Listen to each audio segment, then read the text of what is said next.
Wasn't there a commission set up, John, that was going to promote voting for starters and also help people as to how to vote? Was that set up about a year ago, was it? Yes, the Electoral Commission. Now, I found that, and I don't know whether you guys found this on Tipp FM, Fran, but I found at Gript one of the most frequent queries we were getting in the weeks before the election was, look, how do I vote? Yeah. How do my number 2 and number 3 votes work? How does the whole process work? Should I put an X in beside a name that I don't want to get elected? All this sort of stuff. So there's a lot of confusion out there, I think, amongst a quite significant portion of the population about how exactly it is that you vote properly, and that is leading to a lot of spoiled ballots. I mean, there were other examples of spoiled ballots where people did just exactly what I'm saying there. They may have voted, for example, 1, 2, 3 for their preferred candidates, and then put an X in every box beside candidates they didn't want to see elected. Unfortunately, that now also counts as a spoiled ballot.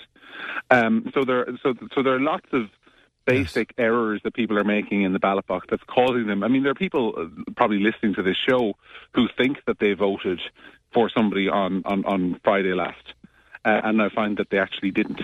And almost 56,000 voters spoiling their ballot. I mean, that's an influential number, is it not, John? It absolutely is. If you consider that, for example, that the last seat in Dublin last night was the winning candidate finished with just over 60,000 votes. I mean, that's almost a European election seat in and of itself, of people who spoiled their ballot papers. And the feedback from the counting centres was that the overwhelming majority of these votes were accidentally spoiled.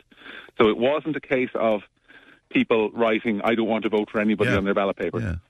It was overwhelmingly a case of, another one that happens almost all the time is if, say, somebody is voting for a particular political party and that political party is running 2 candidates, instead of, they want to vote for both candidates, a very common one is where somebody puts an X in both boxes beside the 2 candidates of the same party, and as a result of that, the people can't determine which of those 2 candidates you actually want to give your first preference to, so your vote is spoiled.